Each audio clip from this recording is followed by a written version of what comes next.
Glória a Deus. Bom dia, povo de Deus, graça e paz. Você está feliz com Jesus? Jesus está feliz com você?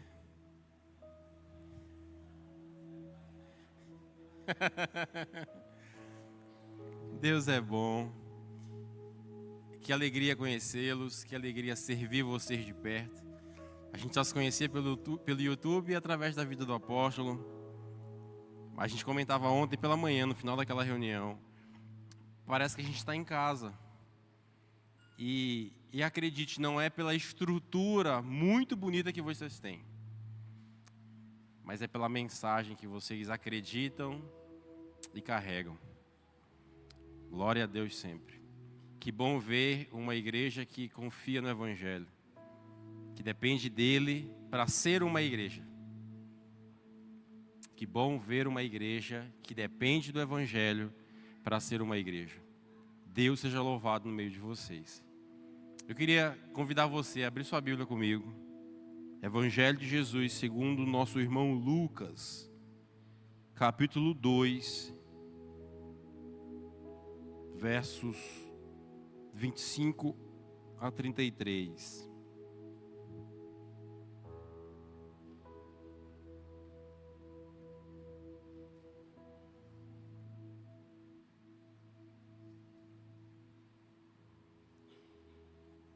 Trago um abraço da minha família. Sou esposo da Keliane, pai do Caleb e do Benjamin, que integramos o IFT, servimos ali a Igreja IBP em Pinheiro, e que o Senhor nos dê a graça de falar através de nós essa manhã ao seu coração. Lucas, capítulo 2, a partir do 25, vai dizer assim: havia em Jerusalém um homem cujo nome era Simeão. Amém. E este homem era justo e temente a Deus, esperando a consolação de Israel. E o Espírito Santo estava sobre ele. E fora-lhe revelado pelo Espírito Santo que ele não morreria antes de ver o Cristo do Senhor. E pelo Espírito foi levado ao templo. E quando os pais trouxeram o menino Jesus para com ele procederem segundo o uso da lei, ele então o tomou em seus braços e louvou a Deus e disse: agora, Senhor, despedes em paz o teu servo, segundo a tua palavra, pois já os meus olhos viram a tua salvação, a qual tu preparaste perante a face de todos os povos, luz para iluminar as nações e para a glória do teu povo Israel. E José e sua mãe se maravilhavam das coisas que dele se diziam. Você pode fechar a sua Bíblia? Eu queria te convidar mais uma vez a curvar a sua cabeça, fechar os seus olhos. Eu queria orar mais uma vez com você. Espírito Santo de Deus, obrigado pelo privilégio dessa manhã, ministrar a tua palavra ao coração da tua igreja. Eu reconheço a minha total incapacidade de fazer isso sem você. Não é que é difícil sem você, Senhor. É impossível sem você. Se o Senhor não vier essa manhã a esse lugar e não tocar o nosso coração, nem valeu a pena ter vindo. Se o Senhor não vier, Senhor, eu não serei compreendido. Se o Senhor não vier, não seremos verdadeiramente ministrados. Nós declaramos nossa total dependência de você. guia o nosso coração, a revelação das Escrituras. Nos dá essa manhã um pouco mais de Cristo Jesus. Nos dá essa manhã, Paizinho, o privilégio de crescermos um pouco mais em entendimento sobre quem é o teu Filho, sobre a obra perfeita da cruz por nós, e que isso sacie o nosso coração, e que isso responda ao anseio da nossa alma. Faz isso não porque nós estamos pedindo, faz isso porque é o anseio do teu coração, Senhor. Faz isso mediante a tua vontade, faz isso mediante o teu querer e o teu poder. Que todos nós que entramos aqui essa manhã possamos sair com uma direção dada por ti. É o que te pedimos e te agradecemos. Em nome de Jesus. E você diz: amém.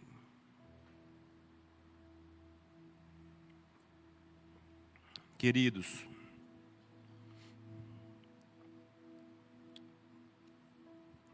eu gosto muito dos cultos pela manhã. Eu não sei te explicar o porquê, mas eu vou puxar a sardinha para o meu lado, tá? Parece que os cultos pela manhã são diferentes. Não é? Não sei, talvez a gente tenha pecado menos ainda no dia. Não sei, alguma coisa tem de diferente no culto pela manhã. E a minha oração é que todo o anseio da nossa alma seja satisfeito hoje. Pastor, isso não é muito? É muito, verdade. Mas que nessa manhã, todo o anseio do seu coração seja satisfeito com a única coisa que pode satisfazer o anseio do seu coração. O texto que nós lemos é um relato, nós conversávamos ontem à noite sobre esse texto, e é um texto que mexe muito com o meu coração, porque é um texto de um homem satisfeito. É um texto de um homem que encontrou o que de fato preencheu toda a sua alma. E eu começaria essa mensagem fazendo a você uma pergunta: o que você hoje precisaria ter?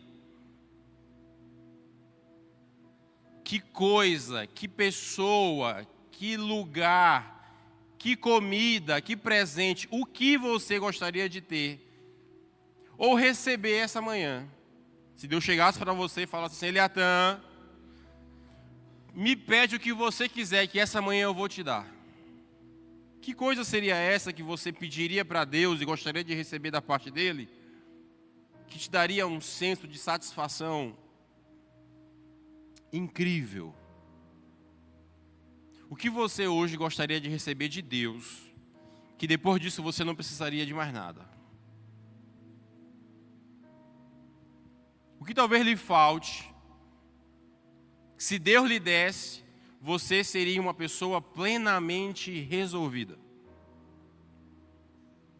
Eu não sei, talvez seja um pedido financeiro. Pastor, talvez se Deus me desse 100 mil reais por mês, eu estaria satisfeito.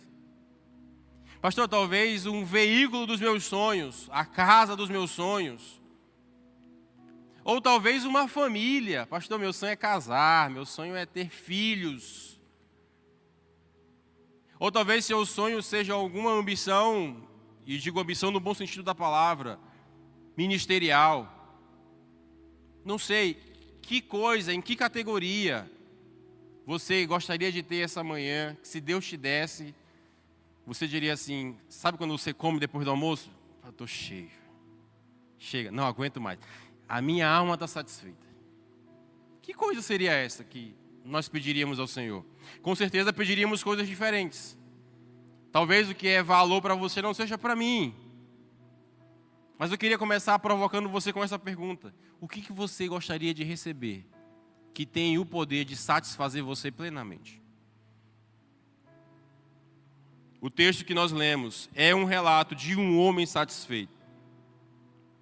Dito, da sua própria boca saiu: agora, Senhor, despede o teu servo em paz. O que Simeão está dizendo no verso 29 é: Deus, eu estou satisfeito. Deus, para mim está tudo bem. E eu queria convidar você a olhar para esse texto e, baseado na história de Simeão, eu queria convidar você a algumas reflexões. A primeira delas: Simeão era um homem que vivia em um modo chamado o modo espera. O nosso celular tem um modo chamado avião. Simeão era um homem que vivia em um modo. Que modo Simeão vivia? Simeão vivia no modo esperança, no modo espera. E quando nós lemos a história de Simeão em Lucas 2, ela não é diferente de todo bom judeu. Por que Simeão vivia da maneira que vivia? Todo bom judeu, todo judeu sensato, no tempo bíblico, vivia da mesma forma. Vivia em modo esperança. Vivia aguardando algo acontecer. E quando é que essa história começa? Essa história começa no livro de Gênesis, capítulo 3, versos 14 e 15. Depois que o homem peca, você já conhece a história.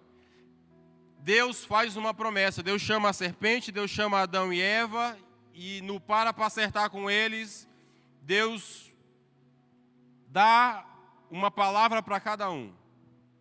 Quando chega para a serpente, Deus diz: ó, você vai ter inimizade entre você e a semente da mulher. Deus estabelece ali uma promessa que viria a se cumprir. É essa promessa que passa a nortear a maneira de viver de todo judeu. Deus um dia prometeu: vai vir um dia, esse vai esmagar a cabeça da serpente. E essa serpente vai ferir o calcanhar. Uma promessa foi feita. Se uma promessa foi feita, a partir de então, todo aquele que vem depois dessa promessa aguardava o cumprimento dessa promessa. E é interessante é que eles não sabiam quando a promessa iria se cumprir. A promessa era: o Messias virá. Vai vir um que vai resolver o problema do pecado. E interessante, tem uma informação que às vezes passa muito batido. Gênesis capítulo 5, um pouco depois da promessa que Deus faz a Adão e Eva. Gênesis capítulo 5, verso 28, nasce Noé. E o pai de Noé, quando bota o nome no filho, vai dizer assim, ó: talvez esse seja a nossa consolação. Todo mundo que vem depois da promessa feita por Deus vivia aguardando: quando será que essa promessa vai se cumprir? Quando chegará aquele que vai cumprir a promessa que Deus fez? No próprio texto que nós lemos, se você olhar o versículo 38, a profetisa Ana vai dizer assim, ó: e sobrevindo na mesma hora, ela dava graças a Deus e falava dele a todos os que esperavam a redenção em Jerusalém. Todo judeu vivia com a expectativa de um dia chegar o Redentor de Israel. Nesse cenário, Israel vivia subjugado por uma força política maior, que eram os romanos. Mas todo judeu também era ciente de que havia algo maior do que Roma que subjugava a vida deles. E isso que subjugava era o pecado. O pecado subjuga muito mais do que um exército inimigo. E todo judeu vivia nessa expectativa, esperando esse consolo chegar. Havia essa esperança que todo judeu tinha no seu coração. Ora, pastor Leatão, o que isso tem a ver conosco? Hoje, aqui em Palmas, em pleno 2026. Queridos, da mesma forma como Simeão era um homem que vivia debaixo de uma expectativa de encontrar a esperança de Israel, nós também devemos viver em expectativa.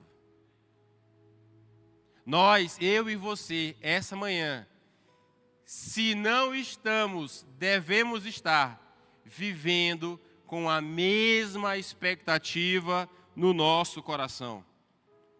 Agora, não é a expectativa de que o Messias virá, como era a expectativa de Simeão. Mas nós vivemos na expectativa de que o Messias retornará. Essa é a esperança do nosso coração. Entenda, da mesma maneira que Simeão vivia na expectativa de que o Messias viesse, nós hoje aqui precisamos, a cada amanhecer, viver com a expectativa de que o nosso Messias retorne para buscar a sua igreja. Você pode dizer amém? Simeão esperava a chegada de um Messias que vinha redimir Israel. Nós aguardamos o Messias que voltará para instaurar o seu reino de maneira completa e definitiva. Simeão aguardava a primeira vinda do Messias. Nós aguardamos a segunda vinda do Messias. Simeão era um homem que, diferente de nós, olhava e aguardava o que viria pela frente. Nós temos uma vantagem sobre Simeão.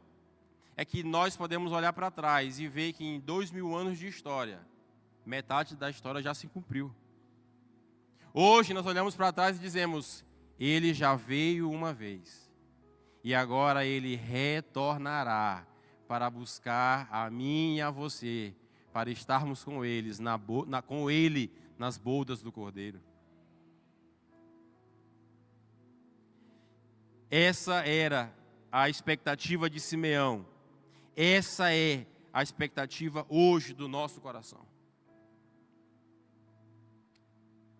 E eu faço uma pergunta honesta para você.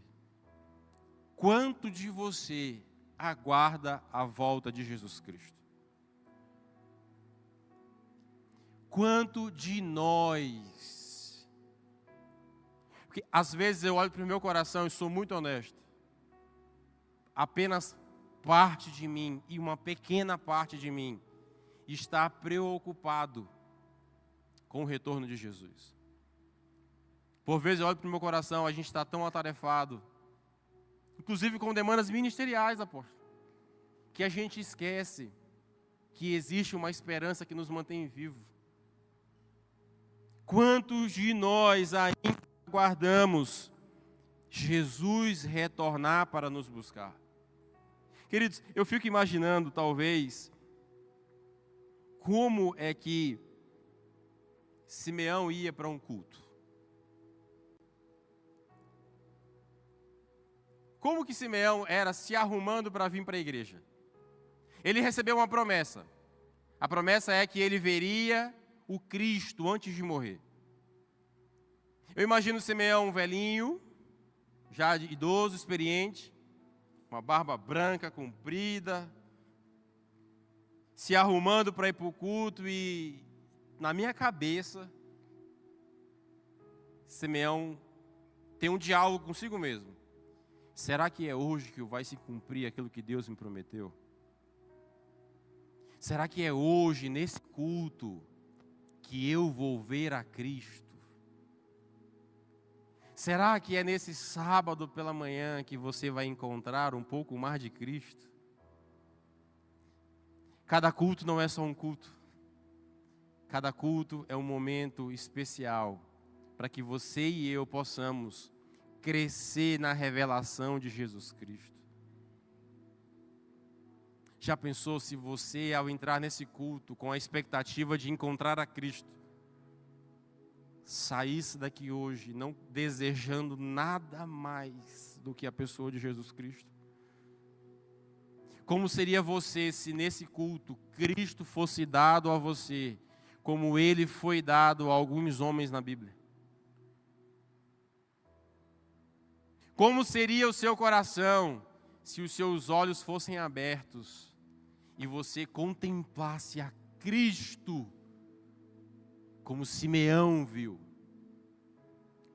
Um culto não é só um culto.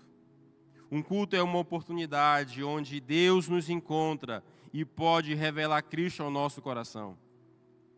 Tozer dizia assim: uma razão da ausência do verdadeiro anseio pelo retorno de Cristo é que os cristãos estão tão confortáveis nesse mundo que têm pouco desejo em deixá-lo. Está tão bom aqui, a nossa casa é tão boa, a comida está boa, para que eu vou sair daqui? Está muito bom aqui. E talvez seja por isso que a gente perde o senso de esperança de que Cristo vai voltar. E talvez a gente perde esse senso de que por aqui é por enquanto. Nossa estadia por aqui é passageira. Nós não fomos feitos para viver aqui em definitivo. Não desse jeito, não desse modo, não com esse corpo. A Bíblia fala de um novo céu, de uma nova terra. A Bíblia fala de um novo corpo, de um novo nome. A Bíblia fala de uma nova esperança que irá retornar e alcançar o nosso coração. Mantenha viva essa esperança no seu interior. Cristo irá retornar e irá buscar a sua igreja. Aleluia! Simeão era esse homem. Um cristão verdadeiro carrega no peito um anseio que esse mundo não consegue calar.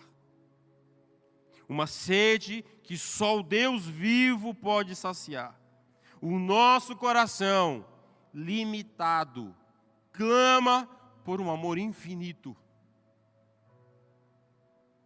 Se eu der a você todo o dinheiro do mundo, você ainda vai querer mais. Se eu der a você a melhor comida desse mundo, não vai demorar muito, você ainda vai querer comer mais. Nós somos insatisfeitos por natureza, porque aquilo que de fato satisfaz o nosso coração não é daqui. Todos nós possuímos o mesmo defeito no coração. Nada consegue satisfazer plenamente o nosso coração. Apenas Cristo. Apenas Cristo satisfaz plenamente todos os anseios do nosso coração.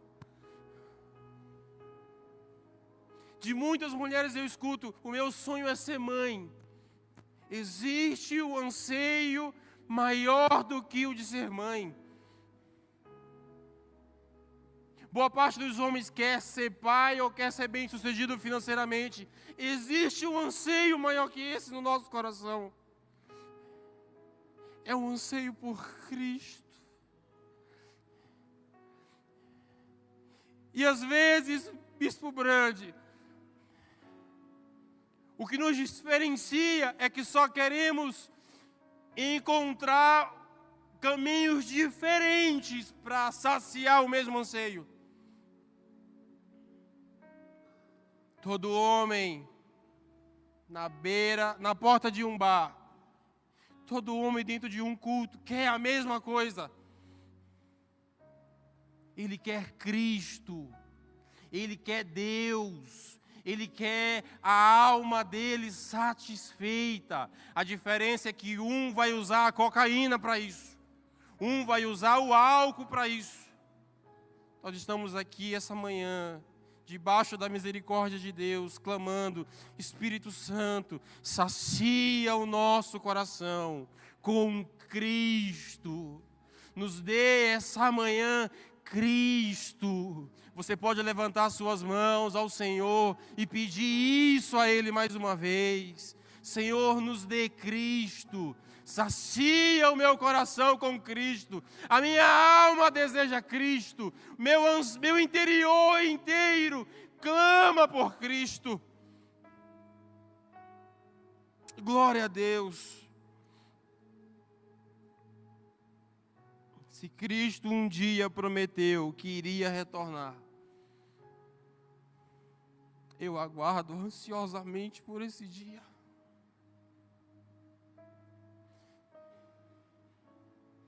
Esse dia será maravilhoso. O temível dia do Senhor. Por favor, não viva a sua vida tão imerso nela, a ponto de esquecer que Jesus está voltando. Eu era criança, minha mãe já me falava isso na escola dominical. Meu filho, Jesus está voltando. Mais de 30 anos já se passaram. Essa esperança continua viva no meu coração. Jesus está voltando. Não perca essa esperança. O problema não é se ele vai voltar ou não. O problema é se a gente está pronto para esse encontro. Eu desejo com todo o meu coração que Jesus volte. Tem muita coisa nesse mundo que não faz sentido se ele não voltar. Jesus precisa voltar. A gente passa por tanto problema e tanta dificuldade. Tem tanta situação complicada. Tem tanta perca. Jesus precisa voltar. Jesus precisa voltar. E eu garanto a você que todo choro terá fim. Apocalipse 21:4 vai dizer assim: e Ele enxugará dos nossos olhos toda lágrima. Jesus viu cada pai e mãe que enterrou seu filho. Jesus está vendo agora os leitos de hospitais. Jesus precisa voltar para pôr fim às doenças. Jesus precisa voltar para pôr fim a todo abuso infantil. Jesus precisa voltar e terá fim toda corrupção política. Jesus precisa voltar para que o pecado seja erradicado do nosso meio. Eu não sei como é amanhecer o dia e não ter a influência do pecado sobre mim. Nós não sabemos isso. Imagina o dia que Ele voltar e o pecado não nos dominar mais. Outro dia, meu filho perguntou para mim assim: papai, no céu vai ter sol? Eu falei: vai, meu filho, mas o sol é diferente. O sol do céu é diferente, Caleb. Eu falei para ele: como que é o sol do céu, papai? Eu falei: meu filho, o sol do céu é o rosto de Jesus. Apocalipse vai dizer que no céu não vai precisar sol, porque Ele é quem brilhará.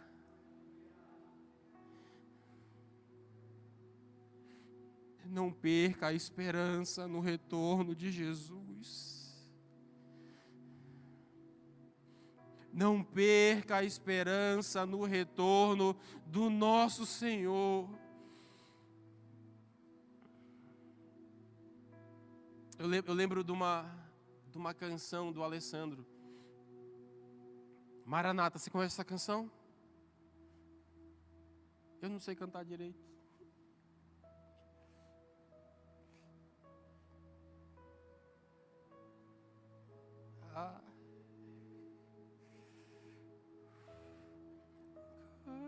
Mas haverá dor,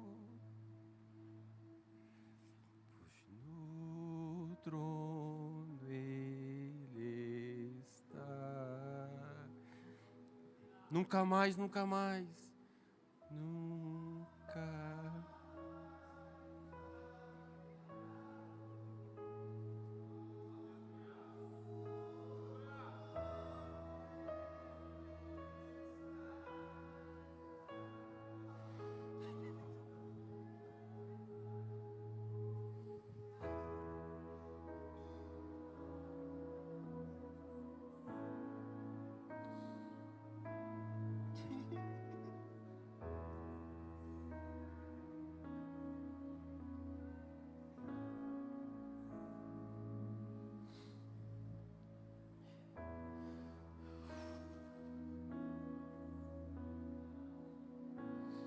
e me mostrou um rio. Vamos cantar essa música. E me mostrou um rio de águas vivas, brilhante como um cristal. E do outro lado, estava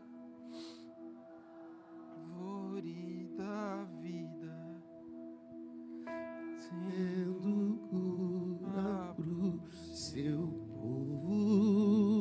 Nunca mais, nunca mais. Nunca mais haverá dor, pois no trono Ele está. Nunca mais haverá dor, pois no trono Ele está. Maranata, Maranata, Maranata,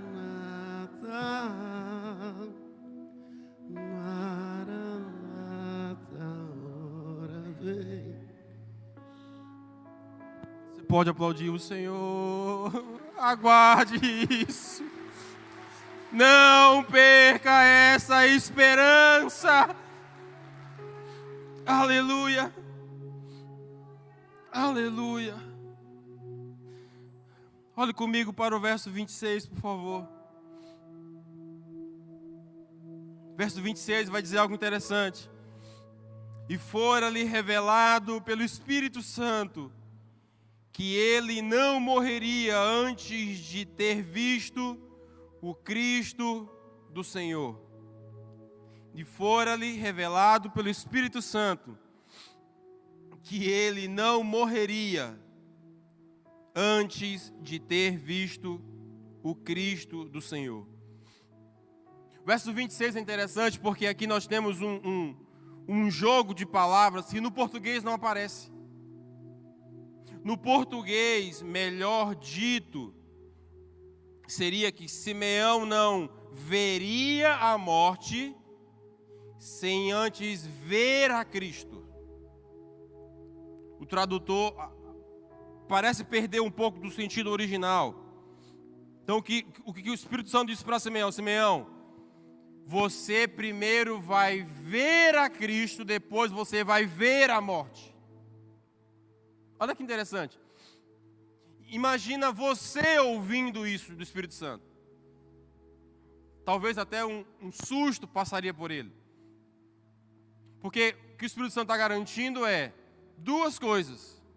A primeira, que você vai ver a Cristo. E que isso é primeiro. Essa informação é importantíssima. A segunda coisa é que você vai ver a morte. Então, o Espírito Santo garantiu que Simeão morreria. Deus aparece para Simeão e fala: Simeão, você vai morrer. Você vai ver a morte. Só que isso vai acontecer depois. Depois de você ver a Cristo. Então, olha como Simeão ouve isso. Entendi. De fato, não tem como escapar. Eu vou morrer. Mas de fato, algo está assegurado a mim. Eu verei a Cristo. Isso não provocou desespero no coração de Simeão. Simeão não ficou assim: que dia então que eu vou morrer? Deus garantiu, apóstolo, que ele morreria. Ele não ficou agora: quando é que eu vou morrer? Não. A preocupação agora de Simeão é: que dia que eu vou ver a Cristo primeiro? Pastor, e faz diferença ver Cristo antes ou ver Cristo depois? Faz toda a diferença. Toda a diferença. O primeiro irmão nosso na fé, Estevão, em Atos capítulo 7, verso 54, ele tem uma experiência parecida com essa. Em Atos 7, Estevão, antes de morrer, tem uma visão. Ele vê os céus abertos e ele vê Cristo. E depois que ele vê a Cristo, é que ele vê a morte. Em 2 Timóteo 4,7, Paulo vai encerrar as suas últimas palavras. E ele vai dizer: combati o bom combate, encerrei a carreira e guardei a fé. Paulo também foi um homem que antes de ver a morte, ele viu a Cristo.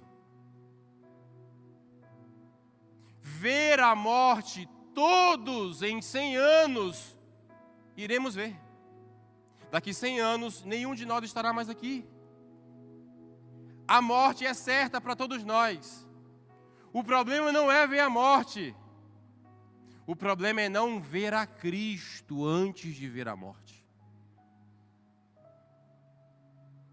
Simeão teve a garantia de que ele veria a Cristo primeiro, depois ele veria a morte. Aquele ditado em que a ordem dos fatores não altera o produto, ou a ordem dos tratores não altera o viaduto, não funciona nessa nossa lógica aqui. É um lugar extremamente perigoso ainda não termos encontrado a Cristo. Precisamos primeiro ver a Cristo. Será desesperador estar diante de Cristo depois da morte sem ter visto antes. Você entendeu? Todos nós chegaremos um dia e estaremos diante de Cristo. Que esse momento seja um reencontro. Porque primeiro nós nos encontramos aqui, depois encontramos a morte, e agora o veremos novamente, face a face, como Ele é. Primeiro veja a Cristo, depois veja a morte. Esse é o correto e melhor sentido da vida. Quantos já viram a Cristo essa manhã? Quantos já encontraram Cristo na sua existência, na sua caminhada com o Senhor? Que o seu coração encontre Cristo. Que você seja uma pessoa encontrada por Ele. Em nome de Jesus Cristo. Verso 28 a 30. Vai dizer assim: então ele o tomou em seus braços, louvou a Deus e disse: agora, Senhor, despedes em paz o teu servo, segundo a tua palavra.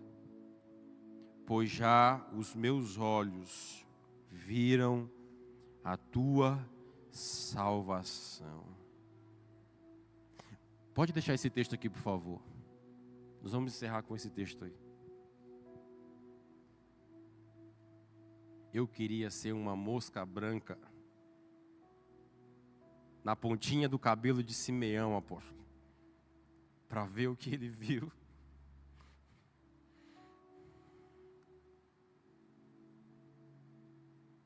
Imagina a cena comigo. Parece um pouco com a apresentação de crianças que nós fazemos nos nossos cultos. Todo judeu de 8 dias de vida praticava um rito chamado circuncisão.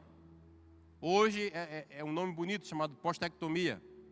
Mas é como Deus escolheu estabelecer uma aliança com o seu povo.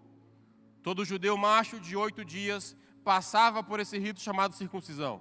Jesus, com 8 dias de vida, foi levado ao templo para passar por esse mesmo rito. Simeão vivendo com essa expectativa de encontrar esse Cristo. E eu não sei se talvez Jesus era a primeira criança daquele dia. Não sei se talvez tinha uma fila. Eu sei que de repente Simeão está no templo. E José e Maria entram por aquelas portas. o Salvador desse universo, envolvido em fraldas, numa trouxinha de pano. Lewis vai dizer que um dia, nessa terra, numa manjedoura, havia algo que valia mais do que esse mundo inteiro.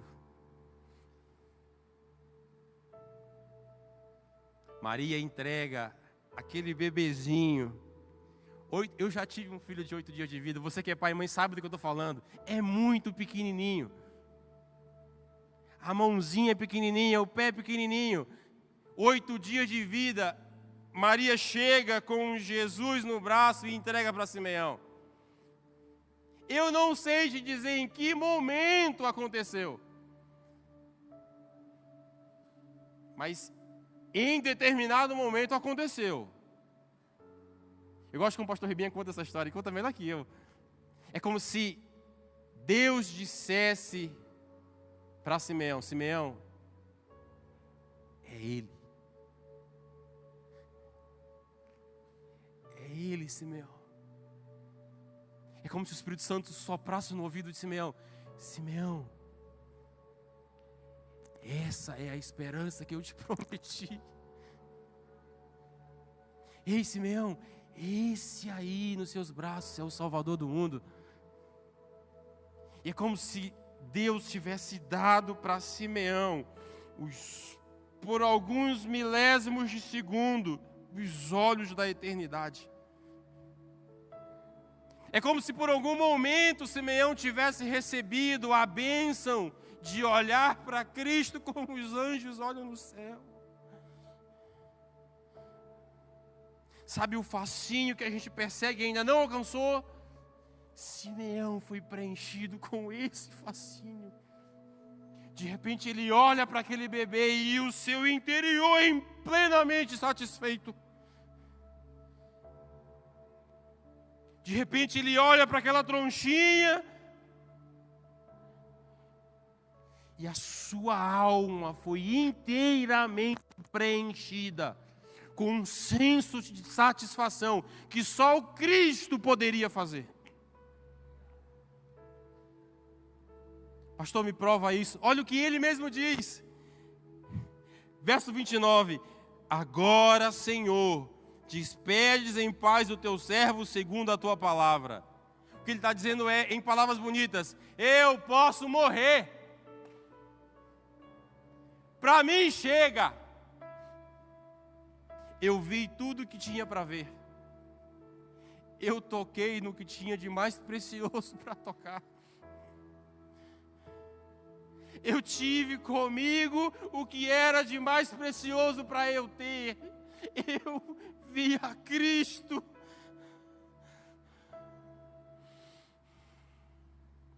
Que experiência incrível! Que experiência maravilhosa! Que o Espírito Santo nos dê essa experiência de contemplarmos a Cristo de tão perto, a ponto de nossa existência fazer sentido, a ponto de a resposta para a pergunta que eu fiz no começo do meu sermão seja: eu quero Cristo. Eu preciso de Cristo. Me responda com sinceridade: o que é maior do que Cristo? O que é mais importante do que Cristo? O que é mais poderoso do que Cristo? O que é maior do que Cristo? Nada e nem ninguém é maior do que a pessoa de Jesus Cristo. Eu queria convidar você a ficar de pé nessa manhã.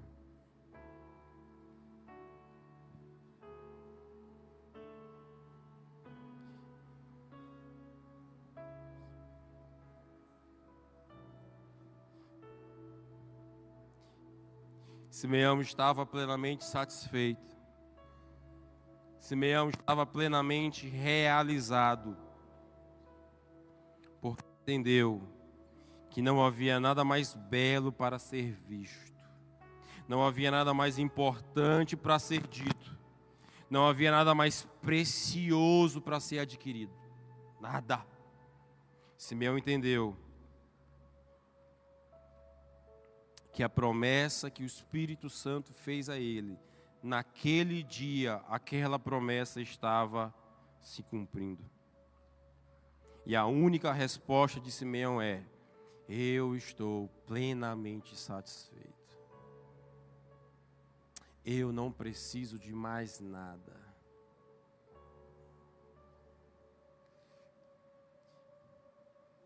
Essa é uma esperança que eu busco, com a graça de Deus, nutrir todos os dias.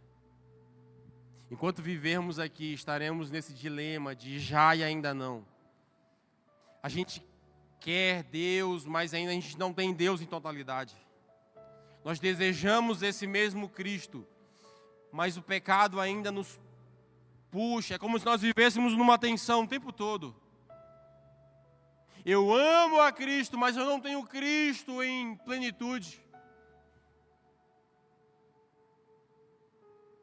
Que Cristo retorne e bote fim em todo esse anseio. Eu queria te convidar a fechar os seus olhos.